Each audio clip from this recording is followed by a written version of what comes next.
ఈ Christian rights protection force, క్రైస్తవ హక్కులు పరిరక్షణ దళం అనేది అదే విధానం ముందుకు వెళ్తున్నాం. ఎక్కడ ఎవరికి ఎలాంటి అన్యాయం జరుగుతున్నా ముందుకు వెళ్తున్నాం. ప్రసంగాలు మనం చేసే సమయాల్లో ప్రసంగాలు చేద్దాం. అది తప్పకుండా దేవుడు మనకి కొంతమందిని రక్షణార్థమై దేవుడు మనల్ని నిలబెట్టాడు, నాయకులుగా, ఒక సేవకులుగా. ఓకే, దానికి ఇవ్వాల్సిన దానికి సమయాన్ని దానికి ఇవ్వాలి.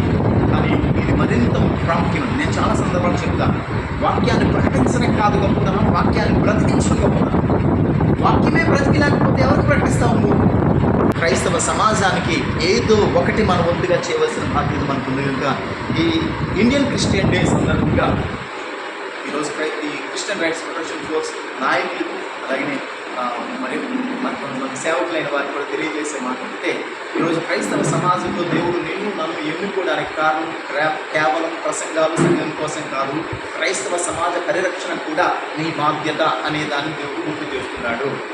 మనుషుల కొరకు కాక దేవుని మహిమ కొరకు మన మాట కానీ మన నాయకత్వం కానీ ముందుకు కొనసాగాలని కోరుకుంటూ, మొహమాటానికి పోతే కొన్నిసార్లు ఏమీ సాధించలేము, ఇలాగే ఉంటుంది.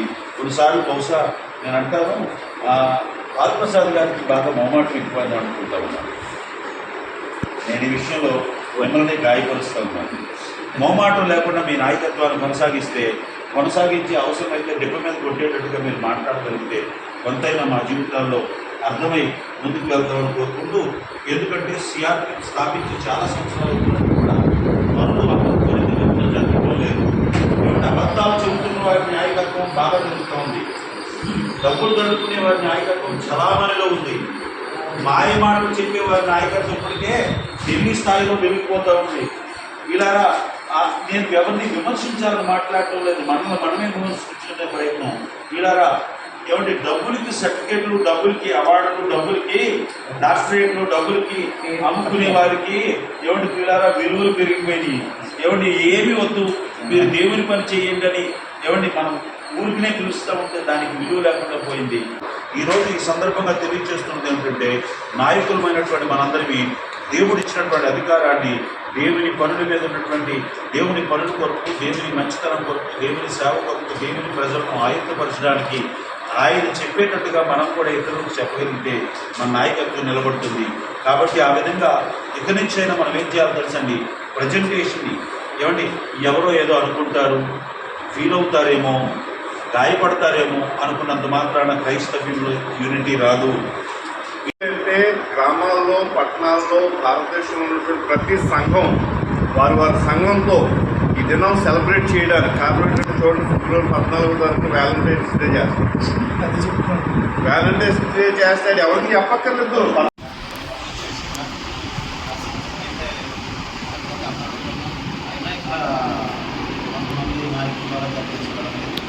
ఇలాగనే ఈరోజు మరలా రాజమండ్రిలో మరి స్వరూప్ గారి ఆధ్వర్యంలో ఇలా నిర్వహించగలుగుతాం. చాలా సంతోషం. ఒక విషయాన్ని పరిస్థితి లేకపోతే కానీ మేలు చేసి, లేకపోతే మంచి చేసి, మంచి క్రియలు చేసి, క్రైస్తవుల కొరకు పోరాటం చేసి, సంఘాల కొరకు పోరాటం చేసి, విశ్వాసం కొరకు పోరాటం చేసి, 7 దినాల్లో క్రైస్తవం కొరకు పోరాటం చేసే వాళ్ళు ఎవరైనా ఉన్నారంటే ఎవరో లేని పరిస్థితి. అంటే మన పట్టణాల దగ్గర నుంచి, మన గ్రామాల దగ్గర నుంచి, మన జిల్లా దగ్గర నుంచి, మన రాష్ట్రం దగ్గర నుంచి ఇంకా ఎక్కువ అభివృద్ధి కావాలి. అందరికీ తెలిసింది క్రైస్తవుల పథకం తెలియదు ఎవరు లేదు.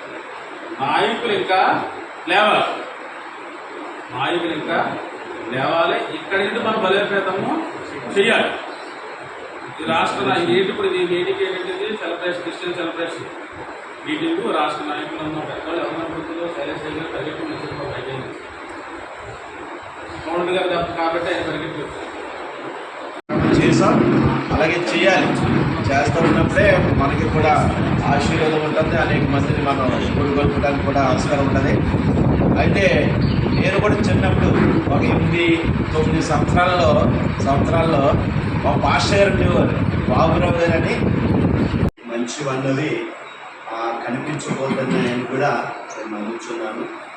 ఇట్లాంటి మనకి దేవుడిచ్చినటువంటి గొప్ప ఆలోచనలు ఇతరులకి మనం పంచుకుంటూ అనేకులను దేవుని రాజ్యానికి నిర్వాసులుగా దేవుని చిత్తంలో వారిని పెట్టగట్టుగా మనం ముందుకు చెప్పబడ్డాము. ఈ సమయాన్ని బట్టి స్థుతిస్తూ ప్రత్యేకంగా వందనాన్ని తెలియపరుస్తున్నాం. మనమందరం ముఖ్యంగా డ్యూటీగా ముఖ్యంగా హయ్యర్ అథారిటీ కేర్స్ నుంచి ఏమైతే మీకు వస్తుందో వాటికి మనమంతా ఐక్యమత్యంతో అది పాటించి ఏదైతే డైరెక్ట్ మనం చూడలేదని విన్నాం.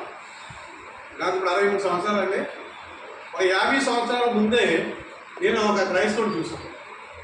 కేఆర్ డేవిడ్ గారు నేను చాలామంది తెలుసుకుంటాను. కేఆర్ డేవిడ్ గారు కోట్లింగాలపేట మాది. కోట్లింగాలపేటలో క్రైస్తవుడు లేడు. కేఆర్ డేవిడ్ గారు రాయమండ్రి వచ్చాడు. అప్పటికి అంటే నాకు 10 సంవత్సరాలు 12 సంవత్సరాలు 13 సంవత్సరాలు 50 సంవత్సరాల క్రితం జరిగింది ఇన్సిడెంట్ నాకు ఇంటికి గుర్తుంది. ఆయన డ్రమ్ము పట్టుకుని సైకిల్ పట్టుకుని కోట్లింగాలపేట వస్తే పేటలో రానిచ్చిన తర్వాత మరి మామూలుగా కొట్టలేదండి. రక్తాలు వచ్చినా పడేసారు పేటలో. రక్తాలు వచ్చినాయి. ఆయన ఏం మాట్లాడలే. నేను కుర్రోడు నాకు ఇప్పటికీ కూడా అది నాకు గుర్తుంది. అంటే మీరు చెప్పిన మాట ఏం చెప్తారంటే ఇది ప్రాక్టికల్గా చూసింది అన్నమాట. నా అనుభవాన్ని చూసింది. ఒక క్రైస్తవుడు క్రైస్తవం కోసం దెబ్బలు చిన్నప్పటి సరే రక్తాలు వచ్చినప్పుడు ఆయన మాట్లాడలేదండి. అయితే ఉందో ఒక ఆర్టిస్ట్గా ఒక సేవకులుగా చాలా ప్రాంతాలు పరిచుకున్నాక ఆయా ప్రాంతాల్లో టీమ్స్ వైపు కూడా సహకారంతో మాట్లాడటం జరిగింది. ఆ క్రమంలోనే ఇంకా భవిష్యత్తులో అనేకమైన ప్రాంతాల్లో ముఖ్యంగా యూత్ మీలో చాలా మటుకు పెద్దలు ఉన్నారు. కానీ విచారకరం ఏంటంటే పెద్దలు ఉండటం సంతోషమే, కానీ ఫ్యూచర్ ఏంటి, భవిష్యత్తు ఇప్పుడు చూసిన పరిస్థితి అయితే కనుక మీరు నడిపించుకుంటూ వస్తున్నారు. పెద్దగా ఉన్న కొంతమంది మనం నడిపిస్తున్నాం. కానీ దీనిలోకి యూత్ తీసుకొస్తే రాబోయే తరానికి ఇది సమాధానం అనేకమైన ప్రాంతాల్లో దేవుని పోరాటం ఎక్కువ జరుగుతుందన్న ఆలోచన నాకు ఎప్పుడు